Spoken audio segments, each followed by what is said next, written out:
two, one. Hey guys, it's back to entertain. We're talking about we have another Survivor video. It's the Survivor 44 video. This is the first season of the new era where we haven't like talked about it previously, so we have a lot to say about it. And yeah, we're going to talk about the finale was just yesterday. We're going to talk about the entire season as a whole.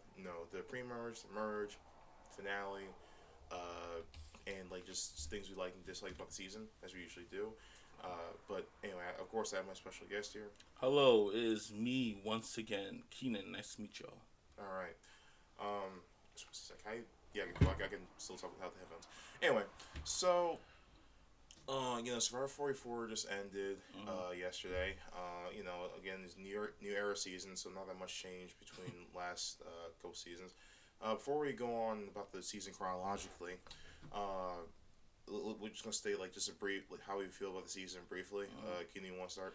Yeah, okay, first off, I'm probably going to mention this a few times in this video. Mm-hmm. When Jeff Probst ever says, oh, this season's going to be a top five, a really good season, ends up not doing well. Agreed. So from now on, every time Jeff says something like that, I am not going to Take him seriously. I'm not gonna take it seriously, Yeah. because it's like the fourth season he had mentioned. Oh, this is gonna be a top tier season, and it's not good. Like he did the same thing with Redemption Island, Worlds Apart.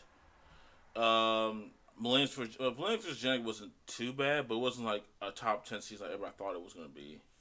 And Wins the War is a good example as well, and now 44. So I mean, I'll give him the benefit of the doubt. At the very least, Millennials vs. Gen X, it was a pretty good season. yeah, And even though I don't like Winners of War, at least I understand him hyping it up because it's all winners. But it's just like Redemption Island is not a good season. Worlds Apart is not that good of a season either. And 44. So for me, like, I thought the season was really boring. In all honesty, I mean, it's very. I mean, just I couldn't had this kind of similar to 43. I just had a hard time really engaging into it. mm-hmm. But at least at 43, it kind of like paid off with an unexpected winner. I still think Gabler should have got better edit, I guess. But at least there was at least some sort of shock value, some sort of like payoff out of all of it. I am happy with Jam's win, but with the end result of it, I'm more confused than anything else. It's the first time since Game Changers, honestly, Mm-hmm. where I'm satisfied with the winner, but I'm not really satisfied with the ending. If that makes sense. Yeah.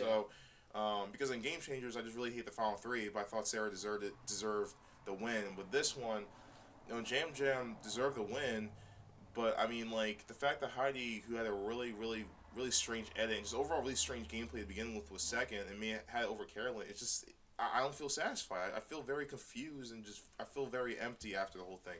Yeah, we'll talk more about the cast in general, but I definitely called it. I called James Jones was gonna win. Like it wasn't like on last video, but I told you like a couple weeks ago. I think James Jones is gonna win because, Carolyn's a very open personality. I don't think she's gonna have a hard time like explaining her game in front of the jury and final tribal council. Right. And I heard from Jeff's podcast that's kind of what happened. Like, Carolyn was kind of like not like she wasn't very like open to her game. She wasn't like She went owning her game. owning her game, and that led to her James getting on the votes. Right. So I always said Carolyn's a good player, but I feel like she's gonna end up like kind of like Nona, where people don't respect her game. She because of like maybe due to her personality or not know too much about her, and she gonna become like a 0 vote finalist. Mm-hmm. So that's what's north. Yeah. All right. But all right. So let's talk about anyway. Okay. All right, so let's talk about the season chronologically. So, Yes. the pre-merge. Now I'll be first to admit that I think 44 had a really strong start Mhm. with the first episode. I mean, it had. I mean, I'm not saying Bruce Mevac was like a good thing, but like Yeah. I mean, like just the fact like it was the first time in a while that it kind of showed like the elements, or how like it showed how like people were struggling, whether it was like Bruce getting Mevac. I mean, granted, it was kind of his fault, but it's neither here nor there. Yeah. Brett, So not Brett. Bruce, like Bruce. no, he's like taking a toll on him. What's his face? Brandon. Brandon. like have a medical look at him. Yeah. Matthew was like from Ratu. yeah, Matthew like sliding off. I mean, granted, again that was his fault, but like he literally just slid off the rock and had like a hurt shoulder for the entire pre-merge. I'm glad he's fine now, but that was honestly really that was really stupid. Why would you climb that rock? Like production, they wouldn't even put that like advantage or either a clue there to begin with. Did just for the heck of it. That's dumb, man. I literally that kind of messed up his game because he couldn't do anything after that. Yeah. And except Brandon almost got medevac, which is a pretty big deal because like, especially he's a former athlete, NFL player, so he's definitely like in shape compared to like the other players. Yeah, so for him to struggle like in the first mini challenge says a lot about how grueling Survivor can be. Yeah. Certain other things I liked. I thought it was pretty interesting that the first Tribal Council was not just an idol play, but it was it kind of similar to Lauren's vote out in H3 and Sandra's vote out in Winners of War. It was a vote. It was an idol that ended up getting all the votes except for one. I thought that was pretty interesting. You also found the first ever I guess it's not successful because Jamie didn't get any votes, but she got the first shot in the dark. A successful shot in the dark. Yes. Yeah, but even though it really didn't matter. In fact, you didn't even heard from him after that. Yeah. Which is we'll talk more about the cons, but that's so unnecessary now. Yeah. One thing I find I thought was pretty cool was how they had kind of like a cold open where at the beginning they had Carolyn kind of engaging with the producer off screen. I thought that was new and interesting. Yeah. I'll be honest. I think the first episode 44 was actually pretty solid. I honestly think it's the best premiere since Winners of War. I think so too. I think definitely the best premiere out of the new era so far. Yeah. So. I agree. Yeah. In terms of anything else in pre-merge, let's see. The Helen episode was I was kind of like frustrated about it because so was I. Honestly, I really thought Helen was gonna make it pretty far. She seemed like one of those a decent player, and to get eliminated because she was perceived as a threat by Carson, even though she wasn't really a threat, and got voted out for it. I was like, that's kind of.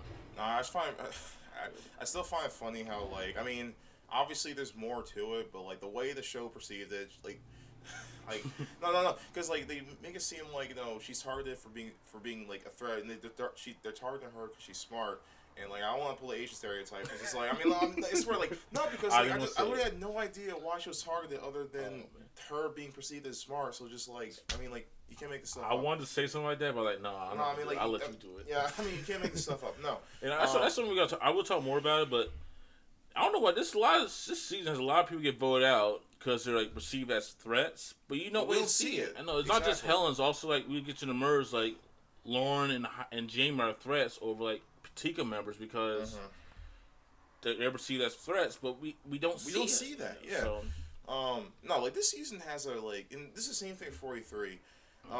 Has a really bad habit of just not it's a lack of show don't tell mentality. They say a lot of things, and we don't see it. I mean, it's not entirely new to New Era. Other seasons with bad edits have the same problem, but I mean, we need context because overall, it's a story. We need to understand the arcs that the characters are going through, and when we're just left under the dark in certain things, then what's the point? Exactly. But back to pre-merge, I thought Hell episode was just kind of confusing. Yeah.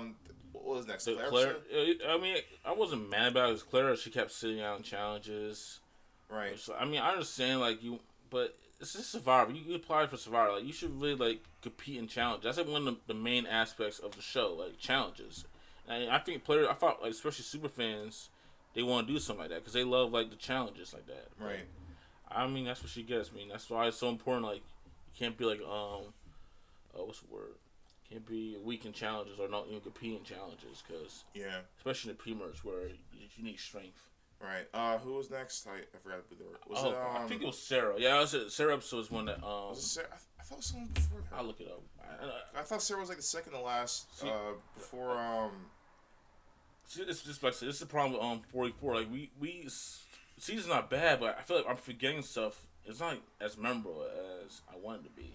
Yeah, it's look at the voting history. I'm looking at the voting history. It's Sarah. Oh. Yeah, Sarah, Matthew, and Josh. Didn't merge. Really? I thought. Oh, you're right. Because I'm thinking of. Okay, yeah. Yeah, he's right. Short because it was Okay, so Sarah episode. That was the one that they had the quote unquote swap, and Josh went to Tika, Carson went to Ratu, and what's her name? Jamie went to Soka. Soka. Mm-hmm. I mean, okay, so can you want to take the reins here? I hate it. I know you were very upset. I hate the tribe swap because one thing I understand, like, I guess they wanted to fix it because they feel like they want nobody to get swap screwed, just so you just hand people idols. The problem is you handed them idols. Like, there's got to be a certain level of saying, hey, why don't you just give them a clue about where the idol could be at the other camera they look for? Don't just give them like one idol. Yeah, I mean, I thought it was a little bit interesting that how they did the swap where they kind of did the same thing in Africa where there's only like one or two people that actually like went to a different tribe. But I mean, just the fact that they just handed the other person an idol. I mean, I get what they're trying to do, but I just think that's kind of stupid. I will appreciate the fact that they couldn't play the idol after the merge. Right. So, but still, I was like, let them find the idol. Don't just give them like just idols. Like I said, that's why we call it Survivor Mario Party. Like just handing people like badges and idols like that. I mean, honestly, the only way I could see fixing it is, I mean, get rid of the whole like handing them an idol, but instead of just having one person move to the other tribe, make it two people or something. I don't know. At least there they can make a plan. I don't know. Just like, or just do 3 tribes and cut it to 2. Or I mean, that way you won't have people get swap screwed because it'll be like more even. Right. So I don't know why they're so into this like 3 tribes from the start now. Yeah, I don't get it either. I really don't. Like I said, I can't. It makes it harder for themselves. But anyway, they make it so much harder from production standpoint of view. Yeah. So that's the Sarah vote. I guess I want to know. I think that was a big one because Josh played his idol and Sarah got voted out. I think she got voted out. She had a fake idol, right? She had a fake idol, yeah. Yeah, I mean, so I don't understand. Like, if you think you had an idol, why didn't you just play it? Especially you knew your name was gonna be written down. I don't know why she didn't like just play the idol, even though it had been fake and people laughed at her for it. But yeah, I'll play it regardless. Oh well. So who's next? Matthew. Matthew Medevac. Okay. I thought the episode was I mean, it was all right. I mean. I like the episode because it was very funny. You saw Josh kept messing up. Yeah. Like I remember the part like he tried to make a fake idol. He showed like Carolyn and Jam Jam. Right. And they're like, that's not real. That's fake because Carolyn had the real idol. So he got right. He was getting exposed. When you also saw like a moment with Josh and Jam Jam talking, like had like a little social moment. Yeah, I like that moment. I just didn't like how of course they have to artificially have like the sob story. We're gonna get to sob stories. I swear. It's funny. I was like, oh, they're not doing a lot of sob stories this season. Then I realized, amp it up like later in the season. Later in the season. Yeah, so annoying.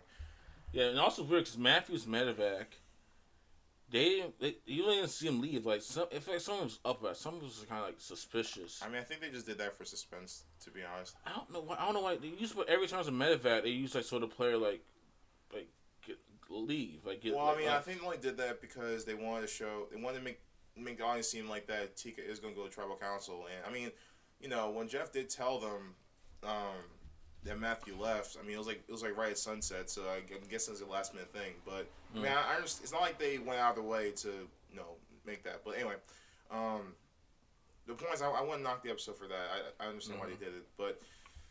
Yeah, I thought the episode was alright. Had some decent moments, but still. And I think one thing about the pre-merge is kind of like how like 43, like who's that red tribe in 43 called? Vessi.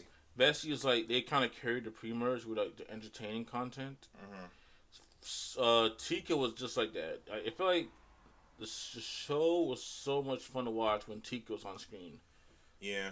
And also, I guess it was like happened in the pre-merge. You want to talk about the Matthew and Franny showmance? The Matt Franny. Yeah, I guess so. Because the first time we had a real showman since David vs. Goliath. I don't know if I count that because like Carol really didn't like Dan. She just like I think she kind of used him.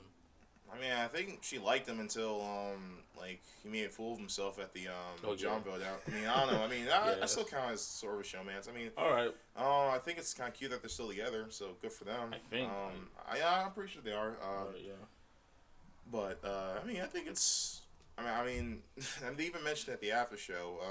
They realize how potentially stupid it is for them to be so open about it. But I mean, they both made a merge, so maybe they did something right. I don't know.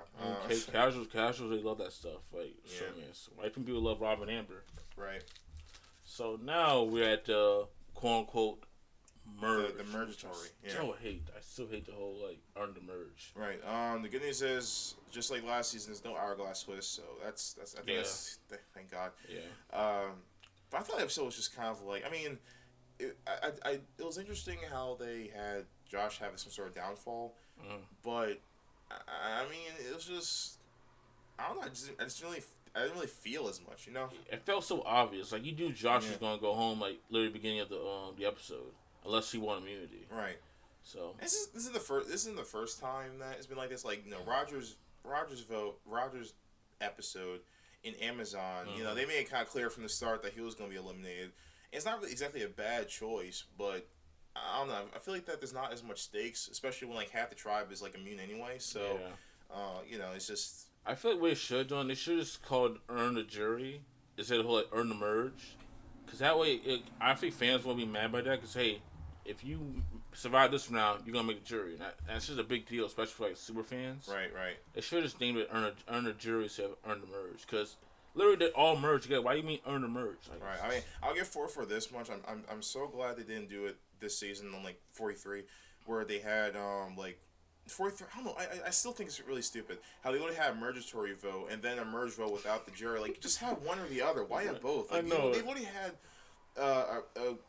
a tribe all together for 4 days and none of them made the jury. It's just like I'm really glad 44 just made it just after the mergatory they're on the jury. Like, I just like either have one or the other. I just don't like why I had it both at 43. Actually, I'm still mad at the fact the white got voted out like that. Yeah, I was stupid. He should have made a jury. That was Literally. so wrong. They did him so dirty. Yeah. Okay, so now we're at the next episode is kind of polarizing to some fans because it was like the map vote with the whole like, oh god, you want to explain it? Okay, so basically, the twist in that episode was okay. So for whatever reason, they did. What gets me is they did this back to back too. Mm-hmm. They had split in teams once again, and there'll only be one person that wins immunity in both teams, but the person who outlasts the other one not only goes to tribal second, but I think I got this right. Goes to tribal second, but they also win a reward for the challenge. Now, I mean, the twist itself is not like the worst thing in the world, but what gets me is why would they have this twist like right after the whole like mergatory thing with the two teams? Like, if you're really so dedicated to having teams, then why even merge to begin with? You know? Yeah, especially like back to back. Right. Like, I mean, especially like half the people like immune already. Like in back to back episodes, it's kind of like cuts. Like it makes it so slim now who to vote for. And I wasn't too mad about that. It was the next twist that got me so mad. Yeah. So after the challenge, Heidi found an advantage. It was called the control the vote. Oh right, yeah. Sorry, you're right. The one team. I said they're going back. Oh, you thought they were going? I'm thinking of like the last 3 seasons where they had 2 teams go to tribal. Oh no, I forgot. Like one team didn't. Yeah, one team didn't go. They all have to remain. So Jeff outright said they had no control of the vote, but that was a lie because like you know, when they're on the board, it became Dungeons and Dragons once again, and try to find some advantage or whatever to help out the other team. It's just like, what is so hard? I mean, you already have this twist to begin with, so just let. You already have this twist to begin with, so what's so hard about just letting it play out? Why's got to be some sort of outside influence to begin with? I know, it's like, especially the fact he straight up lied. Like he keeps lying to these contestants, man. Did he not learn from Danny McRae? Stop lying, stop lying to him. That's not good. That's not a good gameplay. Just a lot of contestants about something, and then they don't know about it. That's messed up. Like, and like. The control vote. I mean, that's funny because we had like 3 advantages in this season, like the inheritance advantage. I totally forgot about that. I know. See, the problem is Sarah. We didn't mention Sarah got voted out with both the inheritance advantage and the fake idol. Right. Lauren had the what's it, the extra vote, swing vote? Extra vote, yes. Yeah, but she had to like not vote for first tribal to get it. And then Heidi had the control for that's 3 advantages in the season, along with a bunch of fake idols the production made. Oh my god. Yeah, like I said, we'll talk about more about it in the comments. But I mean, I thought the twist itself, where the other team could control the vote. I mean, or have a say in the vote. I thought that was already kind of stupid. But then the way Heidi played it off, I don't get it, because like she took Lauren's vote and had her vote for a Jam Jam, which was part of the plan anyway. I just don't. Yeah, I don't understand the logic. Now I'm just gonna say this right now. I think I mean nothing against her personally. She's probably a great person, but Heidi is just such an underwhelming runner up. I just the entire time the merge, I just do not understand her gameplay, and I just oh my god, like I just do not understand her strategy. Like there's just so many times where I'm just so confused about what her thought process is, and it just makes me so irritated that she's runner up. That's the reason why I was so underwhelmed in the finale, because like she's a runner up. She sucks. Like, you can make an honest opinion. You can make an unpopular opinion saying that Heidi could be one of the worst runner ups in Survivor history. It's not really a popular opinion, but I mean, yeah, she's definitely up there. She's up there because I don't know. I think, man, Dreams and Sandra both had 0 votes, and I think they're better than Heidi. I mean, like, not Brian. Clay from Thailand, rest in peace. He was considered a GOAT, and he got more votes. Really? I mean, that's because Brian sucked at speaking, but still. Yeah. But so that was the Matt episode. Next episode, what was that, the Brand episode? Yes, that was when Danny played his idol for Franny. Right. I think the first successful time like a player played an idol for somebody and saved them.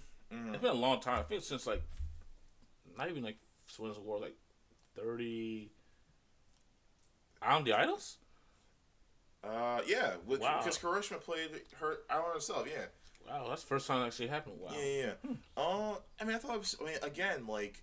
Of course, they couldn't have one episode that was just straightforward, so they had the whole rice thing with the rice thing, have people had to sit out because like, I mean it's funny because even Danny said in the episode how he thought it was kind of stupid, which I thought was really funny, but I made him base for a short period of time. Yeah, they lost when they vote for Heidi in the finale, but no, so like they had the whole thing where Jeff in production so infatuated with the whole Angelina thing, David vs Goliath, where they have half the people sit out for rice or whatever, and I mean it's not the worst thing in the world, but again it's just like why is it this like right after 2 other episodes with these major it's just like tired about it's like every season now it gets annoying. Like, the Angelina Rice situation was popular because it was the first time it happened. It was like it was funny the first time, but you keep doing like they make like a new theme now and merge. It's not fun now. It's just stupid. And also because like what Angelina did afterwards, not because the whole she gave up Rice, but she kept mentioning it so many times every episode.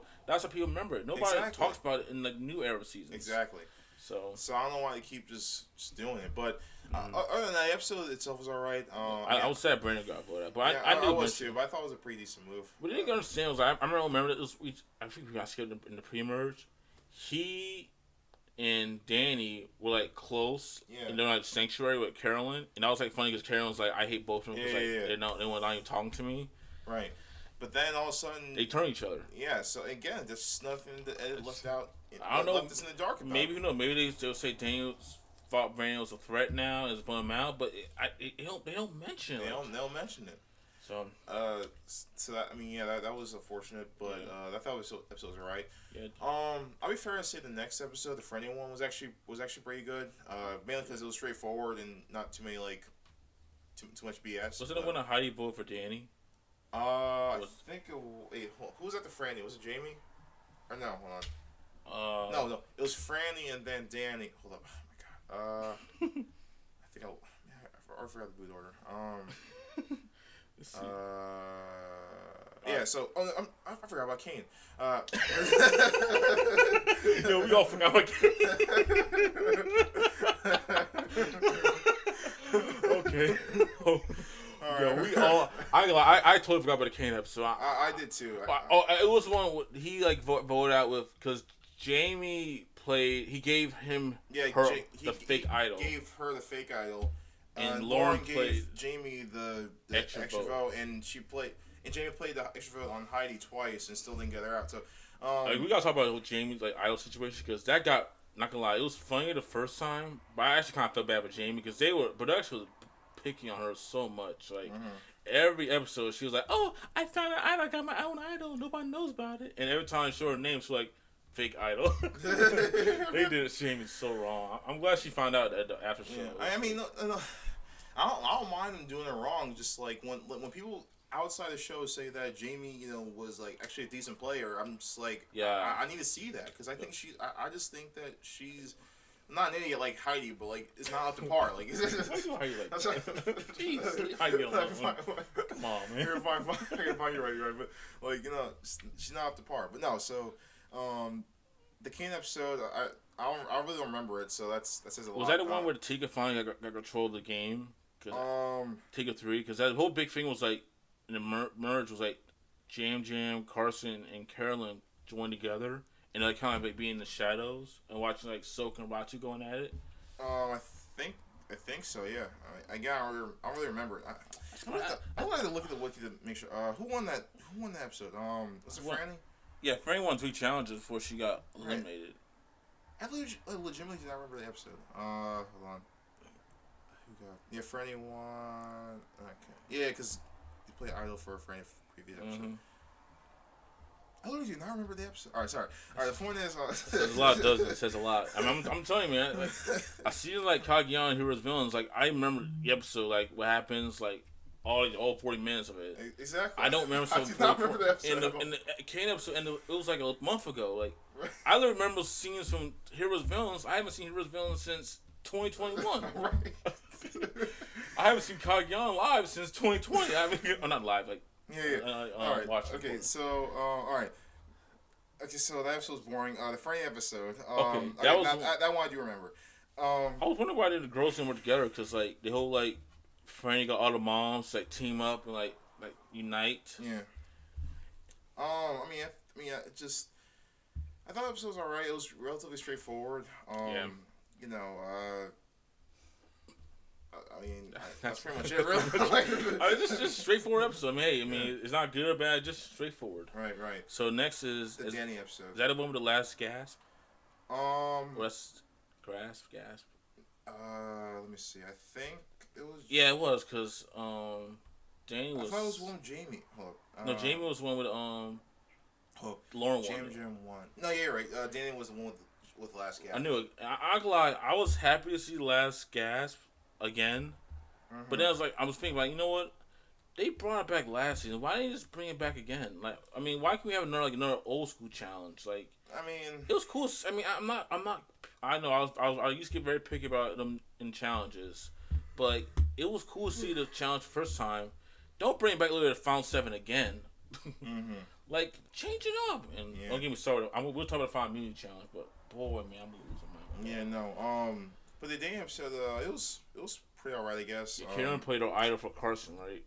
Oh yeah, she played she played her idol for Carson, and it was a 3-2 vote with Danny and Heidi. And I mean, I thought it was a pretty decent play. I mean, I don't really know. Well, she didn't really negate like. Carolyn wasted the idol, honestly. Yeah, she pretty much did. But I mean, I kind of understand why she did it, but no, I think the dumb play was like next episode, Jamie. So. So the Jamie episode, you know, they really like. I mean, I'll give the average this. They really hype up this whole idea that Carolyn may be blindsided the entire episode, and then she ends up not.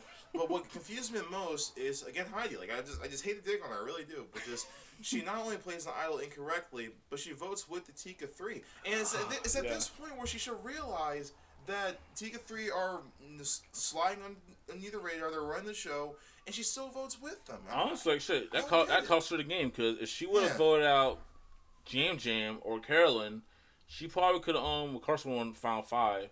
She could have made it, and I'm sitting with her, Lauren and Jamie. Jamie, she would have won. She had a decent chance. Yeah, she had a decent chance. She blew it and the worst part, she wasted the idol too. Like, right, it's just like it just boggles my mind that at that point she sees the Tika 3 so strong that she sticks with them. I mean, I guess it works out in a weird way because she makes Final 3, but she only gets one vote. So like, she would have got more votes if she would have got rid of like all Tika members. Right. So I don't know what it was with her and Tika. I feel like maybe it's Yetters didn't show too much. I don't think we saw a lot of connection with her and like Jam, Carolyn, and Carson. Yeah. Like even Carson said during the Final Tribal Council, like, I didn't really connect with you that much, Heidi. It's like, why was she so like close with Tika that she was willing like to vote out other Soka members and Ratu to like maybe have a chance to make the Final 4 of them? Yeah, exactly. It's again show don't tell. Like Maybe who knows? Maybe Heidi's not a good player, so. I buy it. All right, so next is so now we're at the finale now. So yes. So the final five is Lauren, Carson, Heidi, Jam, and Carolyn. I'll be honest. I think the finale was probably the most boring one I've ever experienced in a while. Because I just. Yeah. I mean, just compared to new era seasons, I think 41 had a really pretty solid finale. I mean, I don't think the season as a whole was like anywhere near as good, but it was at least entertaining. Right. 42 had a pretty decent finale. 43, I mean, it was kind of like until the end, but like 44, like it was a really boring finale. I'm serious. Like just the entire time, I just did not care. Number 4 is really funny because we thought that Cassidy or Jessie was gonna win. And then when Jesse got eliminated, we're like, okay, Cassie's gonna win. We think Cassie's gonna win. Then also and Game wins. We started like, no, that was a fun night, man. I'll never forget that. So hard, I will never forget that. I haven't laughed so hard. Almost a perfect game. We almost had a perfect game. Oh, that was too funny, but no. No more game of talk right now. But so like 44 sound just it was really boring. So, about fun. I honestly like. I know they kind of hyped that Lauren had an idol and she was gonna play it, but I was like, I don't know. The way Lauren was talking about in Tribal Council, like how like she kind of said like she was done. Like right. I don't know if she was playing the players or the fans. Like she actually has an idol, but I was like no maybe she's actually done. And see what gets me about like moments like those is I feel like that. I mean. I guess it doesn't really matter that much if she legitimately like just gave up or doesn't really have it in her anymore. But it's moments like she's saying, "Oh, guys, it was a good experience." It's moments like that make people want to vote for you. Like same thing with Elaine. Like I feel like that Elaine on the Idols. No, she has somewhat of a chance to survive the vote. But then she had to be all sentimental and be like, okay, well, it's over for me. And I'm like, well, you're basically done for it because you're selling yourself as like the one giving up. The jury is gonna be like very emotional towards you. Exactly. So like when Lauren was doing a speech, like people like exactly like you're just asking people crying. to vote for you. Yeah, crying for her, and that's why people want to vote for her. And also, I feel like I wish I liked Lauren, but like Lauren got her edit was so strange. That's the thing. Like, it was so frustrating. We were talking more about the edit for cons, but like. It's kind of like similar to Noelle. Where, like Noelle was like really good edit, but like you have to root for Noelle because Noelle is like she's handicapped. You should root for Lauren because Lauren is a single mom. Like that's really like basically like their story. But I feel like I should know more about Lauren, especially the fact that she was like finished 5th. Like exactly. She needs a way better edit than just being like, oh, I'm the single mom. That's exactly. it. Like it's just it's insulting. It really is. It is. I kind of feel bad. I know maybe Lauren probably enjoyed the experience. Probably loved the fact that she was on there and saw her kids. And kids probably so proud of her. But like, I'd be kind of disappointed. Like her edit was just basically her being like, I'm part of Rock 2. I'm a single mom. That's really basically it. So yeah. So yeah, I mean, I'll give the finale of this. I thought the Final Fight challenge, at least from the start of it seemed interesting. Yeah, even though they probably back to rehash like the puzzle from what season was that? It was on the puzzles in 42. It was in Ghost Island. What other season was the puzzle in? Literally like most of New Era seasons. Yeah. So I mean, can we talk about puzzles? At the very least, the beginning of it reminded me of Vanuatu's Final Four challenge, where like they had to go up the stairs. So I thought that was pretty interesting. I don't know why they didn't bring back maze challenges. You know, can we talk about the challenges like right now, real quick? Because not the fact that Carson literally mentioned, even Matthew too, in the pre-merge, that I just built this challenge and 3D printed it. Right. I was gonna save that for the cons. I know. Let's save for the cons. All right, fine. Yeah. Okay. So we had the Final Four now, and it was again another rehash. It was some motion. It's been there 3 times the last like five seasons. Yeah, it was in Winds of War. 42 and 44, and also in David vs. Goliath. Yeah, I mean, well, Gatsby's at the same exact spot on Fiji too. Like all 3 of those times, like, all 4 of the spots. And I like that. That's one of my favorite challenges too, because they're starting to use it way too much now. Like and the fact that like people are looking forward to it, like I just feel like that goes against the point of the show. And Jeff's like, oh well, this is an iconic challenge. Like I cannot stand that self-branding like that does with the show. I love Samosh. Samosh is one of my favorite challenges in Survivor, but when you keep using like every single season, it's not fun to watch it now. No, I agree completely. Like why not? Fine, if you love that if you like bring back old school challenges for the Final Immunity Challenge, why not bring back the first 8 seasons where the last Immunity Challenge like I'm holding on to like the idol. that was iconic. I mean, you think Samoa's iconic. Imagine bringing back that challenge like in the final final meeting challenge. Throwing the curveball. Yeah. That would have been awesome to watch, especially like for like season 50 or should have been Wins the War. Just saying, but right. Okay, so yeah. Again, it was disappointing that it was Samoa again, but Heidi won immunity. I was surprised. And the final.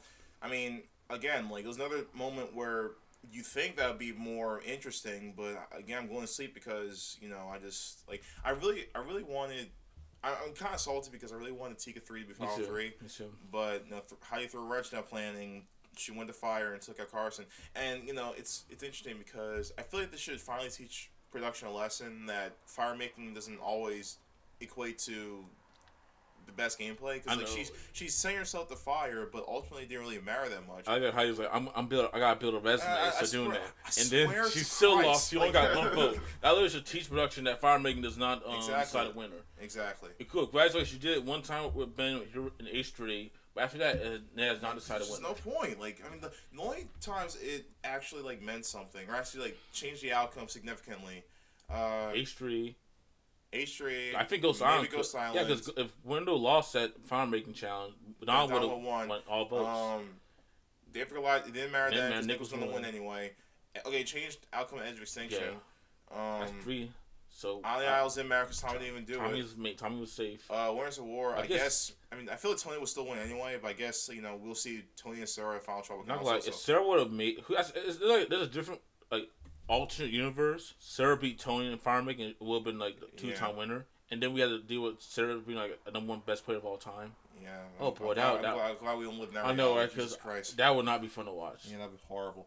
And then 41. Didn't matter anyway because Erica. Yeah. And save for Marianne and Gabriel. I guess you could say outcome because Jess would have won. He would have won. Right. Easily. Okay. But the point is, just the fire making challenge.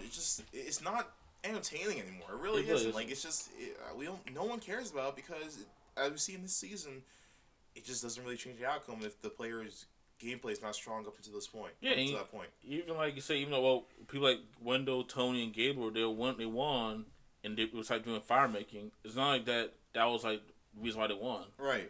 Exactly. Yeah. So like Tony was still gonna win even by the fire making. Same for Wendell and Gabler. Exactly. I guess you could say Ben too, but those players they had other stuff in the gameplay that involved the fire making. That still would have won. So. Right. But yeah, it really sucked because I thought. The only way the season could be salvageable is if Tika 3 was a Final 3, because it was a really good story that in Alliance since day one, made all the way to the end. But of course, we couldn't have that because we can't have good things anymore. That was so frustrating too, because like I remember I lost it when Jamie had her comment about alliances are dead now. Oh yeah. Because like it literally, I like the way she said that, but then like you literally got the people who are controlling the game are the one big alliance, Tika 3. Exactly. And that would have been a nice story because we don't really have like those alliances like that like stay so long because they end up blowing each other out at the end. Like, we could have like a version like JT and Steven, Fishback, and Tokachins. Mm-hmm. Even Foa from Samoa. Yeah. So, we don't see those often. And it would have been really nice, like, especially wait for 44 to end, have that happen. But. Yeah. Thanks, Heidi. Yeah, thanks, Heidi. Heidi won fire making and then Final Tribal Council. I was happy they brought back the jury speech. Oh, yeah, the sequences with all the jury members. Yeah. It was cool. I mean, I don't know why they did it in 42, but they didn't do it in 43. I can't complain, man. Just at this point, are they gonna just like every even number season gonna have like jury speech and some motion? I don't know. I mean, I'm not criticizing. I'm just like looking. But I mean, that was pretty neat. But then Final Tribal Council comes, and again, it was one of the most boring Final Tribal Council I've ever experienced. At this point, honestly, like I think social media definitely definitely plays a part in how not just the ed works, but how the overall attitude of the cast are at this point. Mm-hmm. Because at this point, no one's really like willing to, be like a jerk or be like a villain because they're going to get attacked on social media or whatever. Yeah. Heck, I mean, I wasn't really that active during like this season because I don't really use Twitter anymore. I heard like Danny got like a lot of hate on Twitter because like I mean because like he like honestly at this point like alpha male like. That isn't like POC is going to get hit regardless, but even still, like he got hate on Twitter for it wasn't even like that big of a jerk. That's the thing. Like I mean, he has jerkish moments, but he was still likable. I remember people trying to they hate the season because all the women got voted out. Literally pre-merge, and after the merge, like only like But 2 women got voted out. Franny, Right. three, Jamie, Lauren, and Franny. And most of the dudes got voted out. Nobody cared. Right, exactly. This why I love Twitter. Swear to God. Twitter. Yeah, there's a lot of people, stupid people on Twitter. Elon Musk, you gotta save it. Yeah, God. He's making it worse. But I anyway, know. but no. So the final tribal council, it was just really boring because like everyone like there was no like real like critical like moment. I mean, just feel like that everyone was just like cheering. Like it's just. I don't know. There's no vigor or just real like want to win. It was just everyone was just like, "You're doing great, guys." This keep season going. has very. I don't know. It's probably most like a pro. It's a very positive cast. Like this cast really likes each other. Like they really found a group of people that they just interact with each other. There's no bitterness. And I don't mind that. I just wish some seasons. I wish they had a little bit some more conflict. Yeah, I agree. I mean, just like it's just really boring. I mean, it's just really boring. But literally in the Final Five Community Challenge, where I think Carson literally said, "Hey, best luck at a puzzle hiding." Yeah, literally about to compete, literally fighting for his life for $1 million, and you don't see that. Like, can you imagine? Like I told you yesterday, imagine if in Heroes Villains, Russell was like saying, "Parvy, Sandra, good luck, you guys. You guys are amazing. You guys are special people." Now, I think it'll be opposite. I think Russell probably hates both of them right now. Right. He hates both of them right now. You're never going to hear something positive with Russell towards Parvy or Sandra. Yeah, exactly. And part of it is because, like, Jeff's trying to rebrand the show now as, like, for families or for kids or whatever. I mean, I feel like it always has been, but he's, like, really trying to, like, push home this, like, whole positives, we're all in this together message. And Kumbaya. Exactly. And I just don't think it makes, like, for the, like, I'm not saying everything has to be toxic, I don't want, like, one world or anything, but just, like, we need, like, just people that just liven things up, like, everyone is just too, just hunky-dory. We need villains. We need someone who just, like, it's just a change of pace, like, anyway. And unfortunately, like, say, super fans can be more positive and nice, because they know that, hey, if I act up like that, I'm not going to win. Right, they'll be like, it's the game. It's just a game, We just need, like, more emotional people, Yeah, you don't even care to get blindsided nowadays. Like, blindsided used to be, like, a big deal. Like, you used to get mad, oh, I got blindsided. Now they're like, oh, nice move. Good move. Nice move, baby. Man, you're going to put that on your resume now. God, man. So, yeah, after that, and after that, I guess you saw, like, James won pretty easy again, 7-1. He got all the votes. Okay, and this is where I'm going to get kind of angry. So, let out. Okay, not only was it a 7-1 vote once again, miraculously, 4 straight seasons in a row, but Heidi was second and Carolyn was third, and I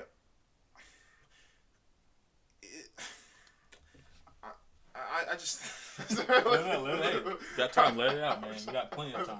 That just got me so irritated because, like, why would the runner-up not only play the game that she got, but has such a strange edit? I just really don't get it. They really had Carolyn. Like, literally everybody. I really don't. In a month saying Carolyn was gonna be the winner, like for the last 2 months, and then all of a sudden she gets 0 votes. Like I don't get it. I really don't. Like. It's like I'm still more the fact. It's literally once again a 4th straight season of 7-1. Like. I Erica, Marianne, Gable, and James are decent winners, but to say like they're like 7-1 like type winners, that's like it's just like they're not like Tony level, or like Sandra level. Yeah, another thing too is like nowadays the jury. I mean they say that their mind is like they're open-minded, but that's completely not true. They know they want to. They know the consensus just walking into it, and now they just pride themselves on like wanting to vote for the winner. So that's why we got to close votes because at this point, like literally, the last four seasons it was 7-1 vote. A majority voted for the winner, and the one person who didn't either vote for their friend or want to vote for someone just for them to be runner up. I was about Danny, Deshaun Danny voted for Deshaun because they were friends. Jonathan voted for Mike because they were friends. James voted for Cassidy because he wanted her to be second place. But even then, they were still friends. They're still friends. And again, Danny voted for Heidi because they were kind of friends, but he voted for her because she made a big move. Big move. Danny go, I swear to Christ, Big move. I look like he was like, oh, you better have a good pitch because if my mom's on the jury, I won't vote for her. Exactly. Shut up, man. Like, he was base before them, but I just want to slap the face out of that. Leave Dan alone, man. Do you answer my DM? I'm just kind of curious. All right, sorry. So leave Dan alone. He answered my DM yet, I don't think. Stop. I don't think he has. All right, no, he hasn't. All right, It's too. That's why I feel it got to change the format, because like at this point it's just gonna be a 7-1 vote every time now. Right, like at this point, I might as well have a final two. At least like then, that's what I want to say. At least then it'll be. There's a chance to be closer, you know. Yeah. Like it'll be more like of a competition, you know. When was the last time the final three everybody got a vote? H3. That long? Yeah, it's what like 10 seasons. Nine seasons ago. Yeah, like 9-10 seasons. Just do final two, like at least make it more competitive, or right. And I kind of wish Tico 3 was in the final, because I guarantee you, if Carson made a final, either him or James could have won. It would be like closer. I just think if it was a Tiga 3 Final 3, it'd just be a lot more interesting. Cause, yeah. I mean, since Heidi was in Carson's place, it was just, of course, the 7-1. I knew James was going to win because I knew that Carolyn wasn't doing well in the final tribal council, like just telling everybody how she felt. Yeah. And Heidi was like, she had no chance. Okay, James was going to win. But I didn't think it'd be 7-1 again. Yeah. I mean, I'll give James this, though. He kind of give off, like, Richard Hatch vibes. I was saying this, like, the other day, too. You know, both are like, fish out of water, chubby gay guys, and like, both. It's funny because both like kind of struggled socially in some way, but eventually climbed their way out of it. I don't know, I just find both were very charming to the jury. So I don't know. And it got bigger professional. So like, it's exactly kind of like, Janice more like, hey, if you write my name down, you're next. And that's something Richard Hatch would say, like right. I still find it very interesting that production pushes all these big moves and whatnot, but literally all four winners in the era were under the radar. Were not like they focus more so on social relationships and less on like making like big moves possible. Like it's just. Wow. I mean, I just don't get why. Wow, I guess the social game matters more than your strategic game. Oh my god. Oh wow, I guess social bonds are better than making big moves now. Who knew? Who would have thought? Not like Sandra and 21 because they made big moves all the time. Literally. I know, right? Yeah, who knew? Wow, who would have thought? Who would have thought some of the best players of all time relied more on social spawns than big moves? Who would have thought? It's like James didn't make like the big moves like production once and winners. Exactly. Like what's his big move like? Maybe like for out all his like people wanted him out. He wanted him out. Yeah.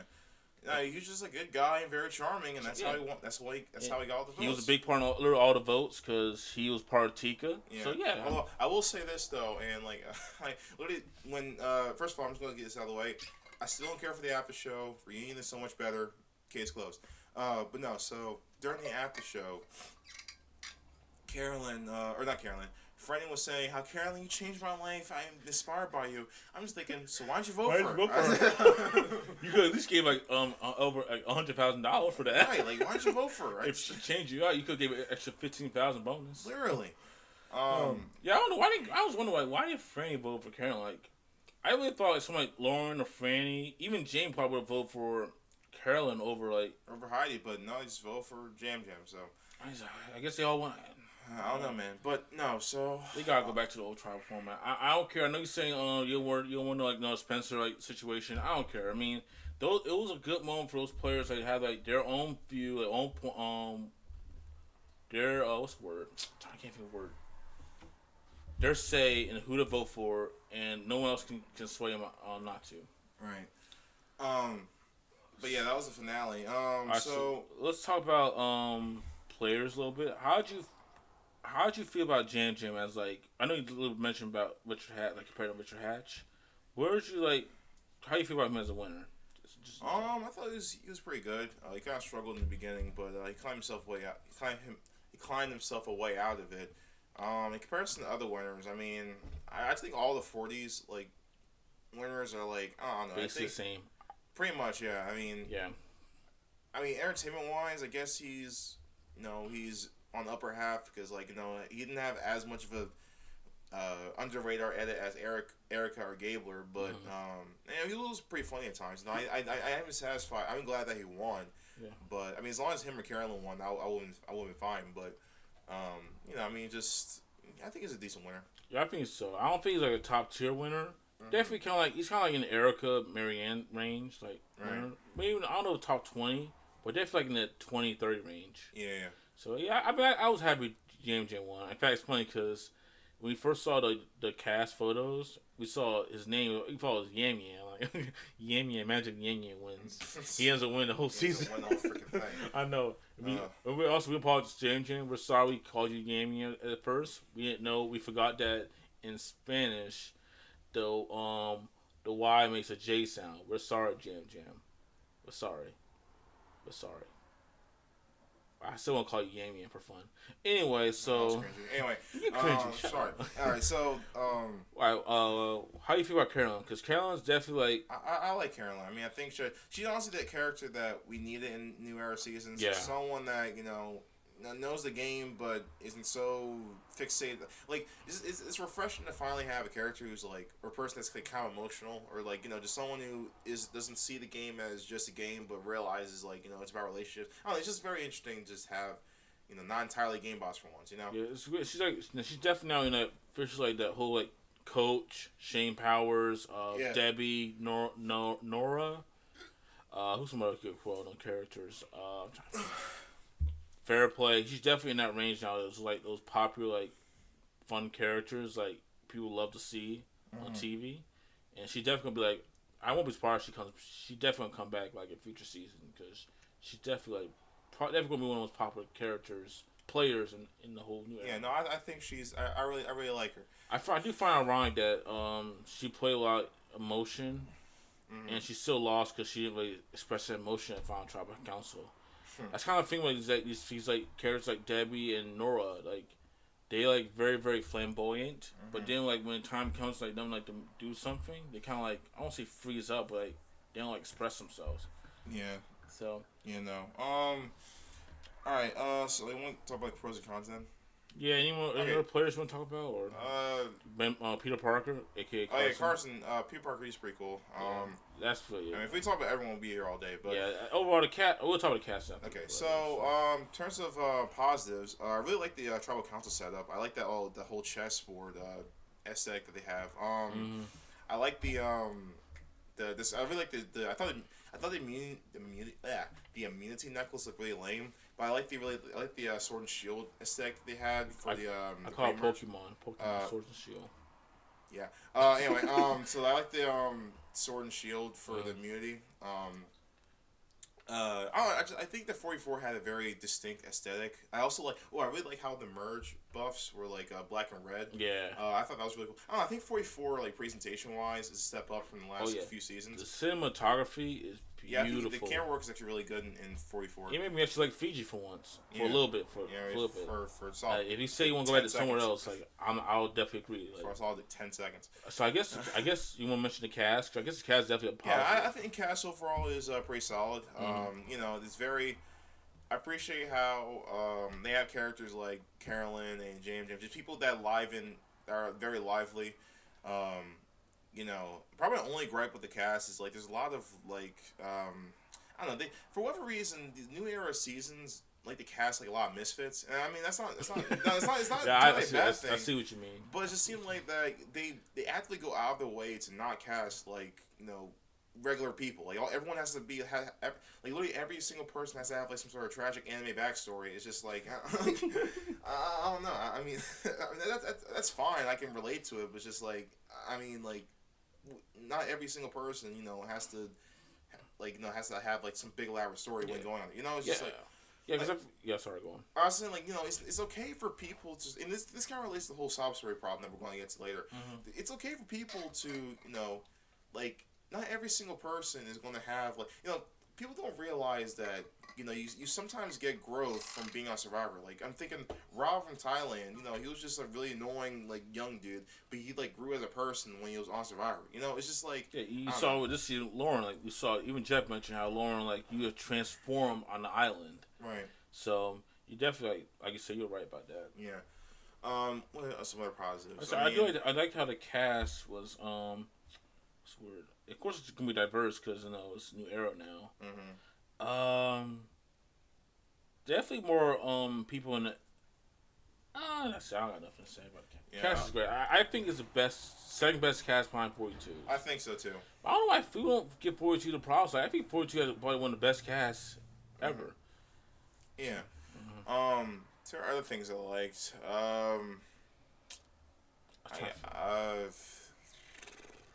I mean, there's some decent episodes here and there. Like, The premiere. yeah, premiere was really good. The Friday episode was pretty straightforward. See, we love the season. We just like. Nah, I won't say I love season either. Okay, never mind. Trying to think. I mean, some episodes of pre-merge were alright, I guess. I mean, that's about it. Alright, so on to the negatives. Wow. So, okay. Okay, number one, the sob stories, they gotta go. Because at this point, like... You know, first of all, I'll help transition. I'll take it.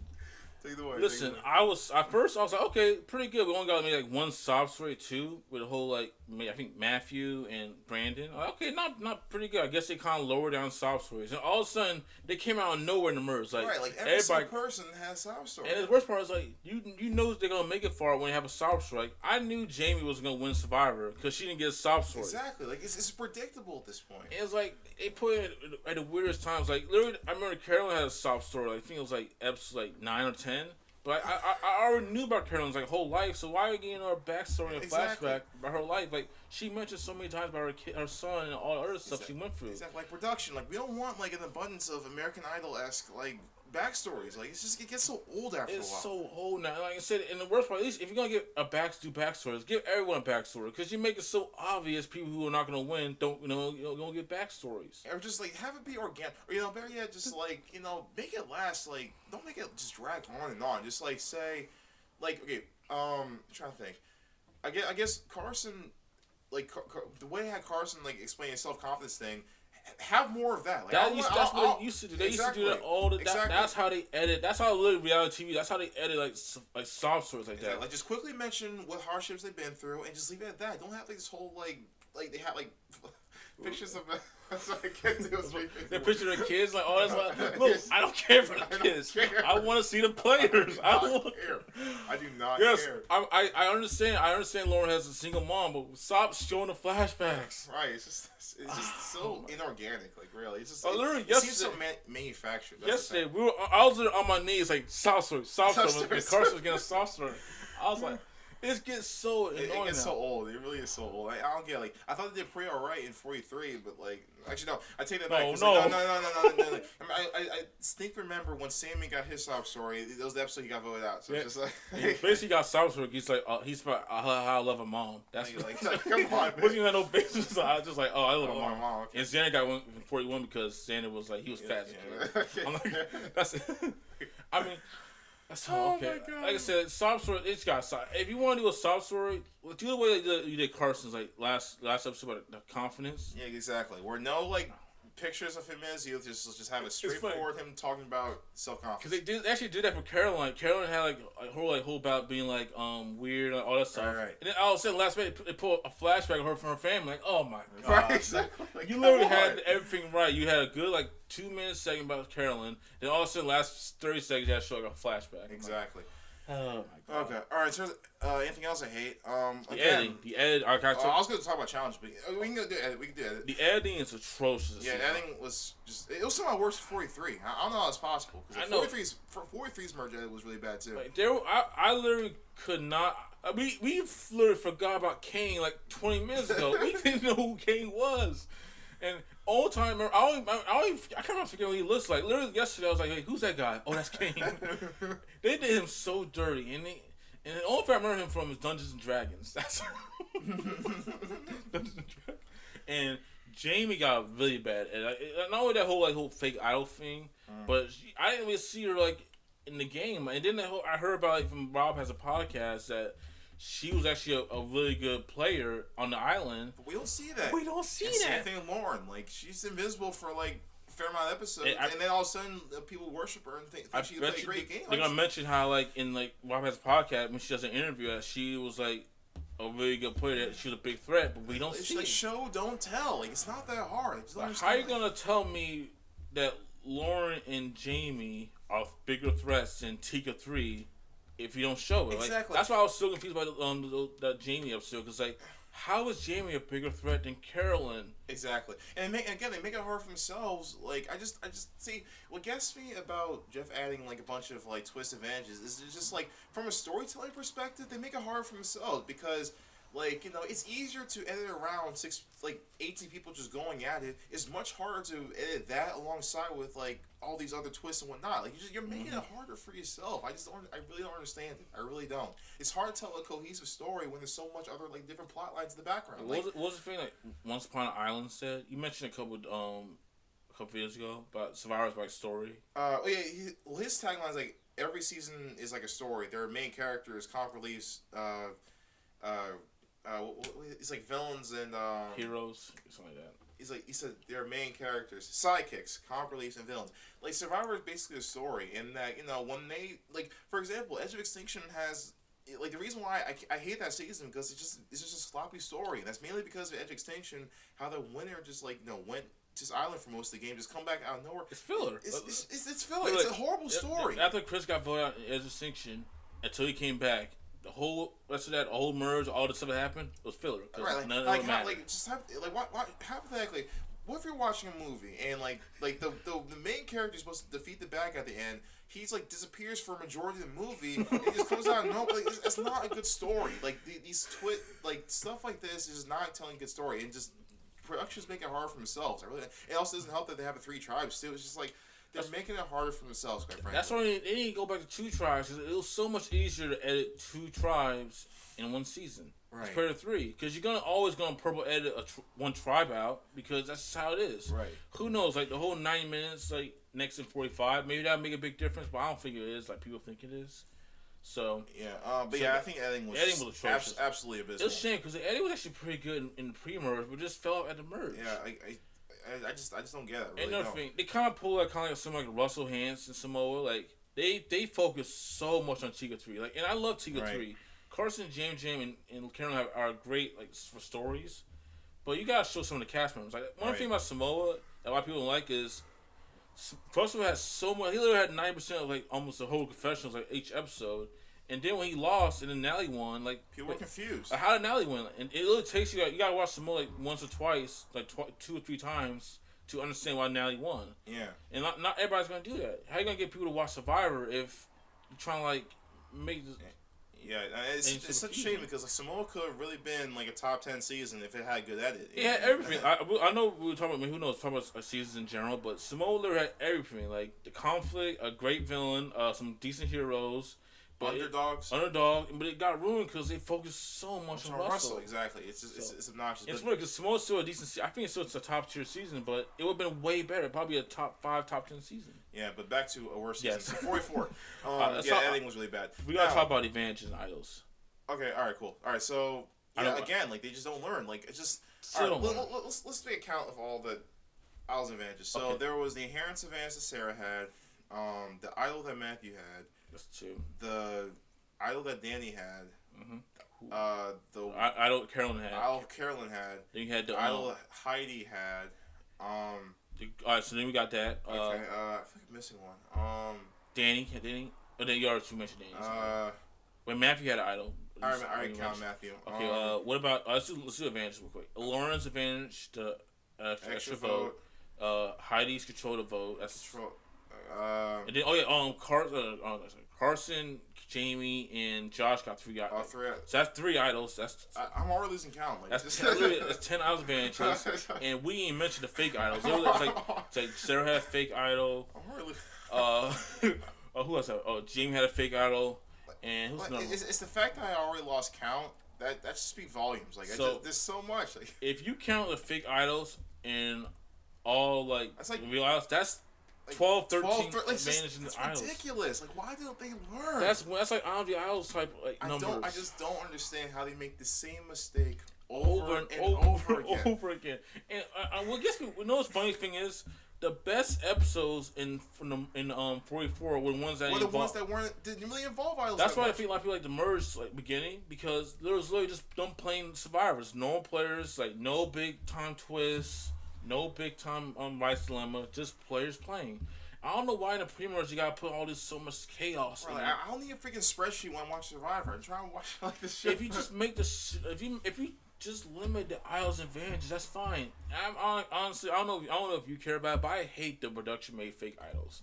Cause one, now you're just asking for players to get screwed by that now. Cause One thing what makes Fake Idol so unique is that a player took a lot of effort, like maybe a few hours, maybe a day, to make a fake idol, a little idol that looked just like the real idol, and then they trick somebody into playing it. Mm-hmm. Of course, you got some situations like Ozzy's stick and like it doesn't look like idol, but we'll get to that another time. But that's just a lot. That's just great gameplay and good and creativity to make a fake idol to trick somebody, and then it actually works. Right. If you just gonna have production just make a fake idol just like a real one, and then they give it out, like what kind of stuff? I mean, that's not like. Right. Now I mentioned idols, I completely forgot about this too. Owl Cage? Yeah. I mean, I thought that was alright, I guess, but it just didn't really matter that much because like that was like one time thing for each tribe. They hyped it so much. Like, literally. So I thought it was gonna be a big thing in the show. Yeah. But I mean, it's basically like the version of like the what was that thing 4-3, the Beware Advantage, or like with the bees. The bees. Yeah. So I guess he was gonna do that every season now, where like there's gonna be a new way to get idols. I mean, Yeah. I personally don't care. Yeah, and another thing too, I must stress is because I cannot stand the fact that they haven't changed this like in such a long since H3 with the Fire Making Challenge. Like the fact that there's not one round where you can't play an where owls are expired. Because like owls are done at Final 5 and then Final 4 is fire making. The fact there's literally a chance that you can idle your way through the entire game, that's just wrong to me. That's sorry. That's what Ben did. it's just so wrong to me. I'm sorry. Like it's just. I miss like back to old seasons. The last time I played idle was Final 6. But so even though you played idle at Final 6, you still have to survive Final 5 and Final 4. So but now since you have the idols are done at 5 now, you can literally use auto idols at 5, and then you still got a chance to survive with the Final 4. Exactly. All they have to do is just have idols expire at Final 6 and have just one round just social play. That's really not. They got no rounds for that now. That's not that much to ask for. Seriously. Oh my gosh! And I still find it wrong that the fake idols that they made, nobody even used them. Exactly. So all that for like production made idols, and nobody even played it. Exactly. And literally the advantage didn't work. You like Lauren's extra vote did work, well, kind of not because Kane still got voted out. Jamie's, well, that was a fake idol. Matthew went home with idol. Sarah went home with fake idol. It's just it's. How you mess up the control the vote? And what gets me too is like, and Matt said this in like his exit interview. I think with Rob has podcast. Soka Matt? Someone. Oh yeah, Matt, the one with the glasses, the one that was showing us Franny. Yeah. He said that, and he's not wrong at all. Because of like the amount of trinkets that are in the game, it allows players to play more conservatively to begin with. So it's just a case of the more things change, the more they stay the same. It's just like the fact that it's literally like oh my god, like there's a reason why the last few winners haven't been like these elaborate players that production really want, because like it's just it's putting them in a hole, and I just don't, I legitimately have no idea how they make the same mistake over and over. I really don't. And I don't think they're learning from it, because literally, we're going to talk about 45. 45 maybe it's going to be the exact same thing, but with Bruce in 9 minutes episodes. Exactly. That's literally going to be what they're not going to learn anything. I don't know what's going to take them maybe to season 50 to change everything, but they're not learning. They're not learning. And it's really frustrating me, because I feel like 44 had a really good cast, and I feel like it kind of wasted it because they just focused so much on like the other stuff in it. Yeah, it's pretty much the main motto of all the 40 seasons. With all 40 seasons, a great cast. Well, other than 42, but 41. Yeah. I mean 41. Well, not saying 4 because 42 is actually pretty good. Oh yes, right. Sorry. Yeah. All right, so that's you want to talk about challenges? Yes. Another major gripe I have with the season is challenges. I mean, this 43, I'll give them this. They started like being more creative and started having like newer stuff.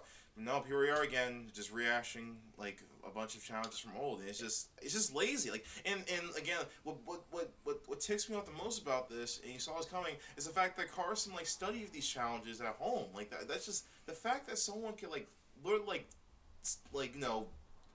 prepare himself for the challenges in the show. That's just wrong. Like, that should tell production that there's something wrong. The fact he actually can do like 1 or 2 puzzles easily, because he actually memorized the puzzles in like last 3 seasons. That's wrong. A problem. There's a problem there, and look, Jeff is just gonna be like, well, this encourages people to prepare themselves for Survivor. This is a good thing. Like, no, it's not. That's it shows lazy. me that you're creatively burnt out, and people can now just hack the system. I understand you're prepared for Survivor. Like, you gotta learn how to swim, work out. I can understand that. Like, learn to prepare to be in the wilderness for like 20 some days. Right. But the fact that now people can now just like memorize and do challenges now, it's like, come on. Yeah, Like, it's yeah. and even like so, not just Carson Matthew did it too. And remember the challenge like you had to like hold on to that little thing that you got pulled at the ball up. Yeah. He literally made one in his house and literally practiced it during when he's at home. Literally, players are now building challenges now and actually putting it in their house and doing it so they can prepare for themselves for the show. And they know it's gonna happen because that challenge is always gonna be in the season. Like at this point, like they might as well just get like a new just get more new blood, just more people in the production staff to think of challenge ideas. Like if they're really just burnt out, just get more people. Of course, excuse gonna be we're 26 days now, so we don't have time to make like challenges. Oh now, my god! Which I still mad why I need to go like freaking 39 days. Nobody hates 26 days. Nobody likes 26 days. Yeah, but I'm tired of ranting about 39 days. So I mean, every time we do a video of that, we always rant about 39 days. Yeah. So yeah, the challenges were just pretty bad. Right. And I like. Other things I didn't like. Let's see. We talked about edit. The cast is great. I'm sorry. I guess of course we could hate by the whole like 39 days, no Ponderosa, and that's another thing too. I know I won't talk about too much. This season really needed a Ponderosa because I would love to see more Matthew and Franny like interacting at Ponderosa. Like even though when Matthew got voted, I'd be like, oh man, I wonder what's gonna happen to those two. But we didn't see it. We didn't see no interact like till like the after show. Right. I would love to see people like maybe Danny's reaction or like Lauren or like, even James' reaction when Ponderosa. Like I feel it's been really good television or like something to see on YouTube. Yeah. But they don't show it no more because they got rid of Ponderosa. Yeah. No, I mean like, I said this earlier. I still stick with it. I just don't like the after show at all. I just think it's. I mean at this point. They're doing that for budget concerns, and I just think it's really sad because the reunion show, like, it was just very interesting to see people, like, see their, how they're portrayed on TV, but now it's the young guy, it's just, like, what's the point? I know some people feel, oh, who cares? Like, you still just watch Survivor because, like, what happens on the show, but, like, there's some certain aspects that made Survivor great, like the Ponderosa, the 39 days, the reunion show that made fun to watch. Like right now, I just don't care because it just seems so like just monogamous with like everything else like in the last couple seasons. And literally, like, if the only way for to have a decent season is how like 42 was like the cast is like literally like the top 10 cast of all time, and the edit is balanced. That balanced edit story, yeah. That's the only way for this new era to work. And you saw from 41, 43, and 44 it's not working because even though it has a great cast, either there's some stuff going on outside the game for 41 and 43 and 44 have bad edits. Yeah. By the way, this is a completely off topic. My Survivor fans are so fake. So because this is about 43. So I swear to God, so literally like me and you felt kind of mid about the season in the entirety, but like fans were like hyping it up and saying it was like amazing and whatnot. And then as soon as Gabriel wins, they say the season sucks. It's just like fans are so fake. They're fake, man. I'm still trying to argue with Wins of War fans. People say, "Oh, Wins of War is a top 5 to 10 season." No, it's not. It's bottom 10. I'm sorry. Y'all got to deal with it.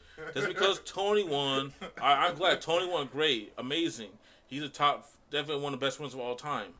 But it's because your favorite winner won doesn't mean your season's like top 5.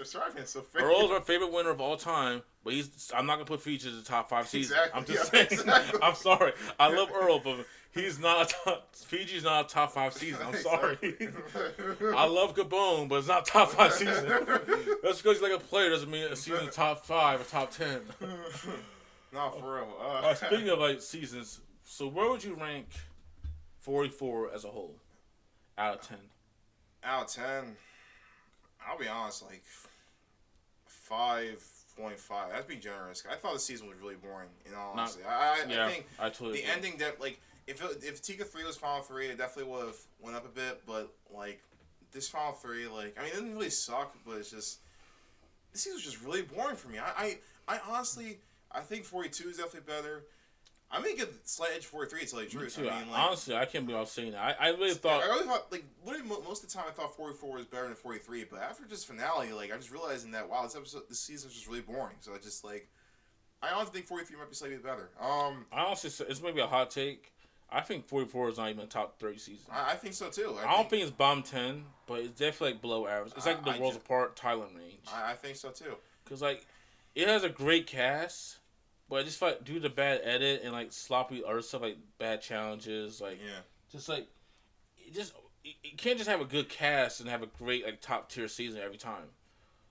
Yeah, I mean, Uh, I'll get 40 for this. I mean, it's better than 41, but at least 41 had a decent finale. Like it's just, 41 is another example where it was bad because they show more of the advantages and Right. aisles and Right, the right. players. We still don't even know who Heather is. yeah, exactly. So I don't think 44 is terrible. I just find it really boring. It's a shame because it had potential, but It has so much potential. It had a really good cast, but I just think it's really boring. I mean, just like 43, most episodes were just in one ear out the other. I just did not care, and it didn't pay off at the end. I mean, I like James Jam as a winner, but I just did not like the overall outcome because it's amazing. Literally, if Carson took Heidi's spot, it would make such a difference for a season. Because like honestly, just having the alliance to start from the beginning and take it to the end, that would have been an amazing story. But honestly, if Carson would, like I think I mentioned earlier, that would be like a close vote. If Yeah. Carson would have won like maybe like 6-4, 6-5, I would say it's a better season. wait, you mean like How many people in the draft? I can't. 7? No, 8. So oh, so I think if it was I split, can't it'd be count. 3-2. No, maybe you can't count. Oh. 4-2-1. Something like that. Yeah. Yeah, Carolyn gets a vote. Yeah, 4-2-1. Yeah. Yeah, I'll be more satisfied with the season. Right. But I mean, Nope. again, like I don't dislike how he's a person. I'm not trying to like tag her personally, but just like I just think that not just was her gameplay really bad, but as a runner up, she's just very unsatisfying. Very unsatisfying. Yeah. Yeah. And again, screw Danny for like voting for it. I'm kidding. I'm just mad at I'm more mad at Franny not voting for Carolyn. That's what I'm only care about Danny. Yeah, for real. Like I mean, Frank really made this whole spiel about you changed my life. Yeah. I'm like, why did you vote for her then? I just don't understand it. I thought. I mean, I really thought it would be close because especially who like Carson like. Of course, he always voted for James. I thought the whole storyline about him helping him out and fire. Yeah, I thought that was nice. And they were nice. Like if Hollywood it was a close match and Carson would decide vote and he helped James win, that would have been a really good ending of the season. But it didn't happen. Yeah, so I think overall 44, it's not terrible or anything. I just find it really boring. I mean, if I'm trying to compare it to another season, I don't even think it's Guatemala. I think Guatemala's better. I think so too. It's like I think Guatemala, like I think that one's really boring too. But like, will you say Thailand or Worlds Apart? I think Worlds Apart's better. A little better, honestly. Jeez, Carol. No, Carol was bottom 10. I can't say that. I think Jesus. I honestly think 44 is not bottom 10. It's like bottom 15 or something. I swear to God, like that's like for me like Worlds Apart, like not Marquez, Thailand. Like this season was just probably one of the most boring seasons. I really think like there was just nothing just worth salvaging. And of course, Red's gonna have a field day. Oh, it's a top 5, top 10 season. So Jeff says so. Right. So now we're gonna spend another year, next year when 46 comes out. People are like, 44 was kind of overrated. It was a bad season. That's another thing too. So like, what gets me about Jeff hyping the season up is like I can kind of understand why even in the worst seasons, like Worlds Apart had a decent underdog story with Mike. Redemption Island, Jeff is in love with Boston Rob, so of course he's gonna love that season. I'll never forget. But like, there's nothing really stand out about the season that makes it worth like the hype. It's just like I guess if Jeff is really in love with this whole thing of Heidi giving up immunity to face Carson, then it doesn't really matter that much because she didn't win. I'll talk Rob for a second. I can never go to fact from Jeff like Rob, like in All Stars when like I think they got a car. I think Rob and Amber were about to go in the car, and Rob's like. Amber sitting. Jeff's like, Amber, you sit in the back. Rob, you sit in the passenger seat. I got you. Wait, you mean he took shotgun? Yeah, he's like, yeah, you take shotgun. Yeah. I thought it was funny. All right, me gotta edit that out, but yeah. But no, I mean, it's just 44 is really boring to me. It really is. It's a shame. I think what was. I told you yesterday. Maybe it's a good thing to talk about now, real quick.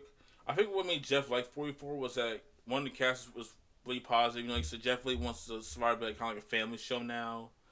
I think he really thought people were gonna love Carolyn and James, which was the case, but you gotta show more other casts. And I think a showmans like that with Franny and Matt, that was a big deal because like we don't really see showmans like that, and he thought I'll get casuals like to watch a show. So, I think I can see why Jeff maybe will like the season, but it's because Jeff likes it. It means it's gonna be a good season. Yeah. Because he said Caggiano was going to be good. I remember people hyping up Caggiano so much. I'm like, oh, this season better be good. Ended up being like a top 3 season. So he's been right a few times. Like you said, Heroes Villains gonna be one of the best seasons of all time. He was right about that. Right. He just off on some seasons now, but yeah. So all right, so we talk about the pros and cons. We rate. I guess I go with you too about rating 44. Same thing. I think it's like 5.5. Probably like a bomb, but not bomb 10, but bomb 15 season.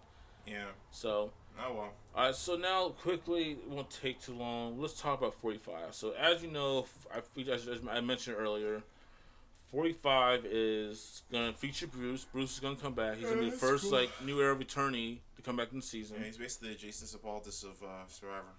Oh, from Hell's Kitchen, Yeah, season 9.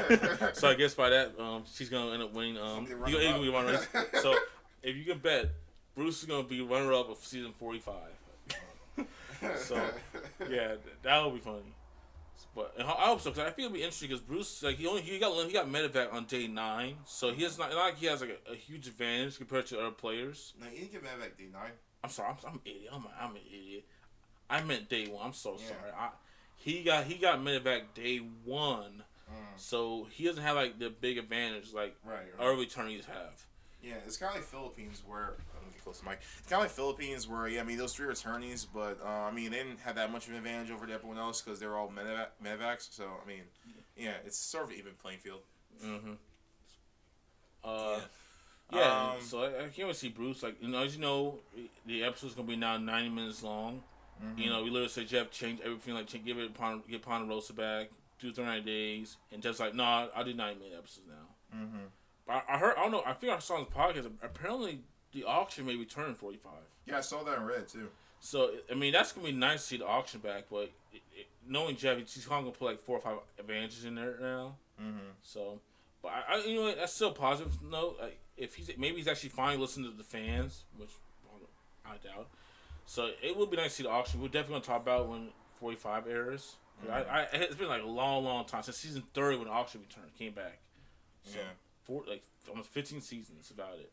Yeah. So that's it. Yeah. That's all I have for all right. You have anything else to add for 44? Just a below average season. Great cast. Also, besides that, it's bad edit. Just it's very underwhelming. Yeah, we'll see. I think even though people are happy with 45, I hope 45 is gonna be good. I don't know. I think 45 is gonna be basically just like this season with 30 minutes longer. Yeah. You're gonna show more advantages than idols now. Yeah. Well, that's a good one. All right. Well, yeah, that was 44. I think it's really boring. I can't think it's below average, and yeah, but yeah. So that's New era ain't doing it for us, man. Yeah. Besides 42, like last 3 seasons been pretty mid below. Yeah. I'm done. All right. Well, that was Survivor 44. In terms of stay tuned for my next video. I should get one out relatively soon, but yeah, I'm not sure what I'm gonna do next, but yeah, just stay tuned for what I got next. And you want to say goodbye real quick? See y'all, everyone. Have a good one. All right. I'm Ev here, Entertain, and hope everyone has a good day. Have a good one. Bye.